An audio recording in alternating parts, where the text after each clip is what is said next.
ये 1933 का एक गर्म दिन था। मॉरिस विल्सन नामी एक ब्रिटिश आदमी अपने छोटे खुले हवाई जहाज की स्टिक मजबूती से पकड़े हुए फ्यूल टैंक को खत्म होते देख रहा था। उसने सिर्फ 2 महीने पहले ही हवाई जहाज उड़ाना सीखा था, लेकिन उसका सबसे बड़ा मसला हजारों फीट पर जहाज में फ्यूल का खत्म होना नहीं, बल्कि मसलों की एक लंबी लिस्ट थी, जिसमें कुछ ब्रिटिश ऑफिसर्स थे जिन्हें वो बहरेन में छोड़ आया था। ईरान में लैंड करने पर अरेस्ट होने का यकीन, नीचे पर्शियन गल्फ की लहराती लहरें और ये बढ़ने वाला इम्कान कि फ्यूल खत्म होने से पहले ही वो किसी सेफ जगह तक नहीं पहुंच पाएगा। लेकिन इन सब के बावजूद विल्सन आगे बढ़ता रहा, क्योंकि वो जिस मिशन पे निकला था वो इन छोटे छोटे मसलों से कहीं ज्यादा बड़ा था। और उसका मिशन था अपने इसी जहाज को दुनिया के सबसे ऊंचे पहाड़ माउंट एवरेस्ट से टकराना। ज़ेम टीवी की वीडियोस में एक बार फिर से खुशामदीद। नाजरीन, मॉरिस विल्सन 21 अप्रैल 1898 को वेस्ट यॉर्कशायर में एक मिडिल क्लास टेक्सटाइल मिल मालिक के घर पैदा हुआ। मॉरिस के लिए अगर ग्रेट वॉर 16 साल की उम्र में शुरू ना होती तो शायद वो भी अपने खानदानी टेक्सटाइल बिजनेस में शामिल हो जाता, मगर इसके बजाय उसने अपने बड़े भाई विक्टर के नक्शे कदम पर चलते हुए अपनी 18वीं बर्थडे पर ब्रिटिश आर्मी ज्वाइन कर ली। उसे जल्दी से जंग के मैदान में जाने की बेचैनी थी। आखिरकार नवंबर 1917 में विल्सन को फ्रांस भेज दिया गया, जहां जर्मन्स ब्रिटिश आर्मी पर हमला कर रहे थे। सुबह 7 बजे तक जर्मन्स ने विल्सन की बटालियन की 4 कंपनीज में से 3 को घेर लिया, मगर विल्सन, जो अब तक बची हुई डी कंपनी में था, मशीन गन पोस्ट से जर्मन्स पर अंधाधुंध फायरिंग करता रहा। विल्सन बहुत जिद्दी था, ऐसी जिद जो किसी को मार भी सकती थी, मगर वो इस जंग से बिना किसी चोट के बच निकला, अपनी कंपनी का आखिरी सिपाही जो घायल नहीं हुआ था। उसकी बहादुरी पर उसे मिलिट्री क्रॉस से नवाजा गया, क्योंकि उसकी वजह से जर्मन्स का हमला रोका गया था। मगर ये इनाम मिलने के कुछ ही महीने के बाद जून में विल्सन को दोबारा फ्रंट लाइन पर भेज दिया गया। 19 जुलाई 1918 को विल्सन एक छोटी टीम के साथ आगे बढ़ रहा था जब एक जर्मन मशीन गनर ने उन्हें देख लिया और फायरिंग शुरू कर दी। विल्सन की पीठ और लेफ्ट बाजू पर गोली लगी, मगर वो जिंदा बच गया। ये जख्म उसके बाजू में दर्द और कमजोरी का सबब बने, जो जिंदगी भर उसका पीछा करते रहे। अगले कई महीनों तक विल्सन अपने जख्मों की वजह से हॉस्पिटल में एडमिट रहा। उसके बाद उसे एक रिजर्व बटालियन में भेज दिया गया, मगर शायद उसकी किस्मत में ही मुसीबतें लिखी थी। यहाँ पहुँचते ही उसे इन्फ्लुएंजा हो गया, जो उस वक्त पूरी दुनिया में तेजी से फैल रहा था। ये बीमारी उसे दोबारा से हॉस्पिटल के बिस्तर तक ले गई और यहीं बेड पर पड़े पड़े वर्ल्ड वॉर 1 खत्म हो गई। ट्रीटमेंट के दौरान विल्सन ने वॉर मिनिस्ट्री को एक खत लिखा, जिसमें उसने अपनी चोटों के लिए पेंशन की दरख्वास्त की, मगर मिनिस्ट्री ने ये गुजारिश रद्द कर दी, क्योंकि फौजी डॉक्टर्स के मुताबिक उसकी चोटें इतनी सीरियस नहीं थीं कि उसे पैसे दिए जाएं। इस इनकार की वजह से विल्सन को बहुत दुख हुआ और इस वजह से उसके दिल में हुकूमती निज़ाम के खिलाफ बगावत बैठ गई। ये नफरत तब तक उसके साथ रही जब तक 1919 में उसे डीमोबिलाइज करके वापस घर ब्रेडफोर्ड भेज दिया गया। विल्सन के सामने वही सवाल था जो हजारों दूसरे वर्ल्ड वॉर 1 के सिपाहियों के सामने था, कि हमने इतनी कुर्बानियां दी, चोटें खाई, लेकिन उसका बदला अच्छा नहीं मिला। विल्सन अब अंदर से टूट चुका था और वो अपनी जिंदगी में कुछ बड़ा करना चाहता था। वो अगले 10 सालों तक पूरी दुनिया में इधर उधर भटकता रहा। इस दौरान उसने 2 शादियां की, कई बिजनेस बदले, पर 1932 तक उसे जिस सुकून की तलाश थी वो उसे कहीं नहीं मिला। ऊपर से जंग के जख्म अभी तक उसे लगातार तकलीफ दे रहे थे। उसकी सेहत दिन ब दिन खराब होती जा रही थी। इसी दौरान विल्सन एक बाबा से मिला, जिसका कहना था कि अगर वो कुछ दिन तक भूखा रहे तो उसके सारे मसले हल हो जाएंगे। विल्सन ने वाकई कुछ हफ्तों तक रोजा रखा और दुआओं में वक्त गुजारा।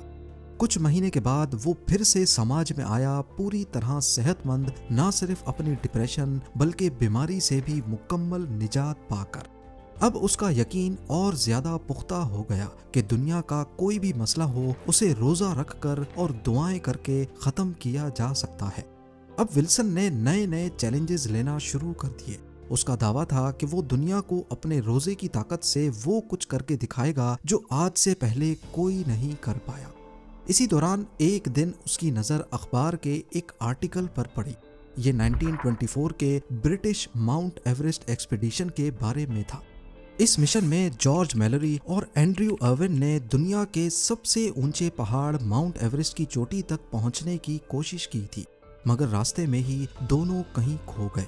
विल्सन को अब एक मकसद मिल चुका था। उसने माउंट एवरेस्ट को सर करने की जिद ठान ली, वो भी अकेले अपने रोजे और दुआओं के सहारे।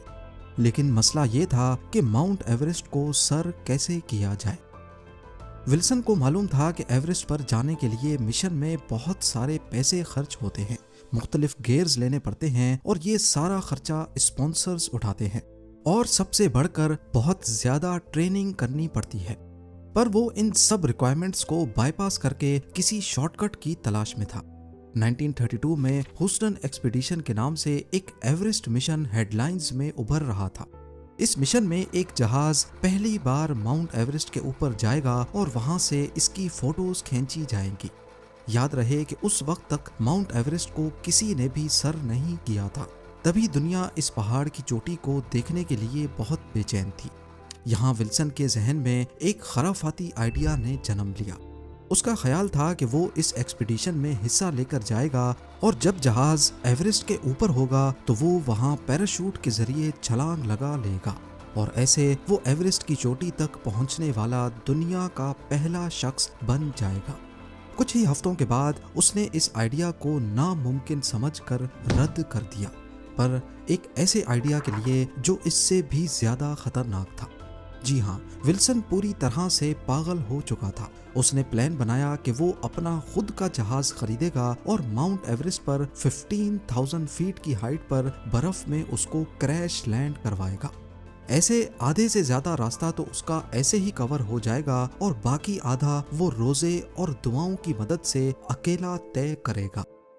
यहाँ एक अहम बात समझना जरूरी है कि मॉरिस विल्सन को ना तो माउंटेनियरिंग का तजर्बा था, ना ही फ्लाइंग का। उसने पहाड़ पर चढ़ने की थोड़ी बहुत प्रैक्टिस की, लेकिन टेक्निकल माउंटेनियरिंग का कुछ भी सीखने की कोशिश नहीं की। उसके बाद उसने एक 3 साल पुराना हेविलैंड जिप्सी मोथ जहाज खरीदा, जो पहले एक फ्लाइंग सर्कस का हिस्सा था। ये लकड़ी का बना हुआ 2 सीटर ओपन केबिन बायप्लेन था, जो उस जमाने में रिक्रिएशनल एरो क्लब्स में काफी मशहूर था। उसने जहाज के साइड पर एवरेस्ट लिखवा दिया, एक खुद का बनाया हुआ नाम जो शायद माउंट एवरेस्ट से मिलता जुलता था। पायलट की ट्रेनिंग के दौरान उसके इंस्ट्रक्टर ने उसे साफ साफ कह दिया कि तुम कभी इंडिया भी नहीं पहुंच पाओगे, मगर विल्सन अपनी जिद पर अड़ा रहा। इस दौरान ब्रिटिश एयर मिनिस्ट्री ने उसके मिशन का पता लगा लिया और वो नहीं चाहते थे कि विल्सन इस किस्म का कोई पागलपन करे।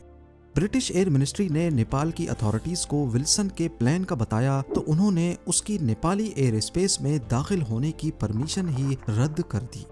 ये एक बुरी खबर थी, क्योंकि विल्सन ने एवरेस्ट तक नेपाल के रास्ते ही पहुंचने का प्लान बनाया था, पर वो अपनी जिद को पूरा करने के लिए किसी भी हद तक जा सकता था। उसने लंदन में वाक़े स्टैगलेन एरोड्रोम एयरफील्ड पर मीडिया को बुलवाया और ब्रिटिश एयर मिनिस्ट्री का टेलीग्राम सबके सामने फाड़ कर फेंक दिया और बिना किसी परमिशन की परवाह किए उड़ान भर ली। एवरेस्ट, जो एक्स्ट्रा फ्यूल ड्रम्स से भरा हुआ था, 750 मील्स तक का सफर कर सकता था। विल्सन ने रिफ्यूलिंग स्टॉप्स जर्मनी के शहर फ्राइबर्ग, फ्रांस में मार्से, इटली में पीसा, नेपल्स और सिसिली में किए। ये एक खूबसूरत और लगभग मसाइल से पाक सफर था, मगर मेडिटेरेनियन क्रॉस करने के बाद मुश्किलात शुरू हो गईं। ट्यूनीसिया में पुलिस ने उसे गिरफ्तार कर लिया, मगर वो जल्द ही छोड़ा गया। इसके अलावा ट्यूनिस में उसने गलती से जहाज के फ्यूल टैंक को पानी मिले हुए फ्यूल से भर दिया, लेकिन किस्मत अच्छी थी, वो तुनीसिया के शहर गेब्स में सेफ लैंडिंग करने में कामयाब हो गया। वहां उसने फ्यूल सही से रिफिल करवाया और फिर लीबिया के शहर ट्रिपोली, बेंगाजी, तोब्रुक और अलेक्जेंड्रिया से होता हुआ इजिप्ट के लिए निकल पड़ा। जब वो कायरो पहुंचा तो उसे एक बुरी खबर मिली। ईरान के ऊपर उड़ने का परमिट, जो उसे यकीन दिलाया गया था कि कायरो में उसका इंतजार कर रहा होगा, कहीं नहीं मिला। उसने पूरा दिन अलग अलग ब्रिटिश अफसरों के पास चक्कर लगाने में गुजार दिया, मगर शायद ब्रिटिशर्स ने ही जानबूझकर उसका परमिट रुकवाया था। ब्यूरोक्रेसी के चक्कर में और वक्त बर्बाद करने के बजाय विल्सन ने सीधा बगदाद के लिए उड़ान भरी। अब ईरान उसके सामने था, लेकिन उसके पास वहां उतरने की इजाजत नहीं थी, इसीलिए उसे एक नया रास्ता ढूंढना था। मगर मसला ये था कि उसके पास एक अच्छा डिटेल्ड मैप नहीं था। उसने बगदाद में लैंड किया और बाजार से एक बच्चों का स्कूल एटलस खरीदकर उस पर अपना रास्ता मार्क किया और बहरीन के लिए रवाना हो गया। इस दौरान ब्रिटिश अफसरों ने विल्सन से एक कदम आगे सोचना शुरू कर दिया। उन्होंने अगले मकाम पर पहले ही टेलीग्राम भेज दिए। जब विल्सन बहरीन पहुंचा तो वहां एक ब्रिटिश ऑफिसर ने उसे अपने दफ्तर बुला लिया। ऑफिसर ने उसे सीधा समझा दिया कि तुम्हारे छोटे प्लेन के लिए आगे रास्ते में कोई एयर स्ट्रिप नहीं है, सिर्फ ईरान में एक जगह है और वहां बिना परमिट के उतरते ही तुम्हें गिरफ्तार कर लिया जाएगा। उस ऑफिसर ने विल्सन को बताया कि वो बहरीन में अपने जहाज की रीफ्यूलिंग कर सकता है, मगर सिर्फ इस शर्त पर कि वो यहाँ से सीधा लंदन वापस जाएगा। विल्सन इस बात पर राजी हो गया, मगर जब उसने उड़ान भरी तो लंदन की तरफ मुड़ने के बजाय उसने सीधा उल्टा रुख ले लिया, ईस्ट की तरफ, इंडिया की जानिब। पर्शियन गल्फ के सदरन किनारे से गुजरकर ईरान से बचता हुआ निकल गया। उसने चुपके से बहरीन में ब्रिटिश ऑफिसर के मैप में ईरान के करीब एक नई स्ट्रिप देख ली थी, और वो थी ग्वादर में, जो पहले इंडिया का हिस्सा होता था। 9.5 घंटों के बाद जब उसके जहाज का फ्यूल गेज बिल्कुल जीरो के करीब आ गया, विल्सन ग्वादर एयर स्ट्रिप पर बाहिफाजत उतर गया। विल्सन ने ब्रिटिश इंडिया का सफर जारी रखा, जहां प्रेस का एक नया जोश उसका इंतजार कर रहा था। उसने पूरे इंडिया में अपनी जीत का जश्न मनाते हुए सफर किया और आखिरकार नॉर्थ ईस्ट इंडिया के पूर्णिया शहर पहुंच गया, जो नेपाल के बॉर्डर के बिल्कुल करीब है। मगर ब्रिटिश सरकार के लंबे बाजू दोबारा उस तक पहुंच गए। पूर्णिया के एयर स्ट्रिप पर लोकल पुलिस उसका इंतजार कर रही थी।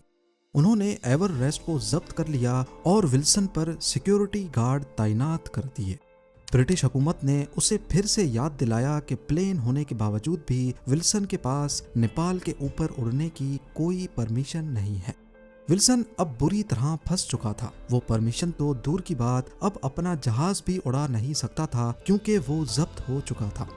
अब वो ब्रिटिश गवर्नमेंट और कम होती हुई पैसे की रकम के बीच फंस चुका था। आखिरकार जुलाई 1933 में मजबूरन उसे एवररेस्ट बेचना पड़ गया। उसका जहाज को माउंट एवरेस्ट पर क्रैश लैंड करने का प्लान तो पूरी तरह चौपट हुआ, पर एवरेस्ट पर चढ़ने की जिद उसने फिर भी नहीं छोड़ी। उसने सर्दी का मौसम दार्जिलिंग इंडिया में गुजारा, रोजा रखता रहा, दुआ करता रहा और तिब्बत में दाखिल होने का परमिट लेने की कोशिश करता रहा, ताकि माउंट एवरेस्ट पर तिब्बत की साइड से चढ़कर अपना सपना पूरा कर सके। मगर उसकी हर कोशिश नाकाम रही। आखिरकार उसने चुपके चुपके माउंट एवरेस्ट पर चढ़ने का प्लान बनाना शुरू किया। 21 मार्च 1934 को विल्सन बुद्धिस्ट मॉन्क्स के भेष में पैदल सफर शुरू करता है और सिक्किम क्रॉस करके तिब्बत पहुंच जाता है। 1-2 अटेम्प्ट्स करने पर वो माउंट एवरेस्ट की बेस कैंप से वापस आ गया, क्योंकि सांस की कमी और ट्रेनिंग ना होने की वजह से उसकी तबीयत बिगड़ रही थी। 2 मई 1934 को विल्सन दोबारा एवरेस्ट की तरफ निकल पड़ा, मगर इस बार 2 साथियों के साथ। ये दोनों साथी तजर्बाकार थे, इसलिए इस दफा वो सिर्फ 3 दिनों में ही कैंप 3 तक पहुंच गए। विल्सन ने साथियों को कैंप 3 पर छोड़ दिया और अकेला आगे बढ़ने लगा। उसके साथियों ने उसे बहुत समझाया कि वो मजीद आगे ना जाए, पर उसने किसी की एक नहीं सुनी। ये वही जिद थी जो किसी इंसान को मार भी सकती थी। विल्सन ने अपने साथियों को एक आखिरी हिदायत दी कि अगर वो 2 हफ्तों तक वापस ना आए तो समझ लेना कि वो मर चुका है। मगर उन्होंने 2 हफ्ते नहीं बल्कि पूरा 1 महीना इंतजार किया। जब विल्सन कैंप 3 पर वापस नहीं आया तो वो एवरेस्ट छोड़कर नीचे उतर गए। जुलाई के आखिरी दिनों में उन्होंने इंडिया पहुंचकर विल्सन की मौत की खबर दी। आखिरकार एक और अंग्रेज माउंटेनियर एवरेस्ट की खौफनाक दुनिया का शिकार बन चुका था। इस वाक़े के 1 साल के बाद 1935 में एरिक शिप्टन की एवरेस्ट एक्सपीडिशन ने विल्सन की लाश ढूंढ ली। वो माउंट एवरेस्ट और चैंगसी के बीच नॉर्थ कॉल नामी पास के नीचे अपने बैकपैक, डायरी और फटे हुए टेंट के बीच पड़ा था। उसकी डायरी की आखिरी एंट्री 31 मई 1934 की थी, जिसमें लिखा था, फिर से निकल रहा हूँ, क्या खूबसूरत दिन है। उम्मीद है जेम टीवी की ये वीडियो भी आप लोग भरपूर लाइक और शेयर करेंगे।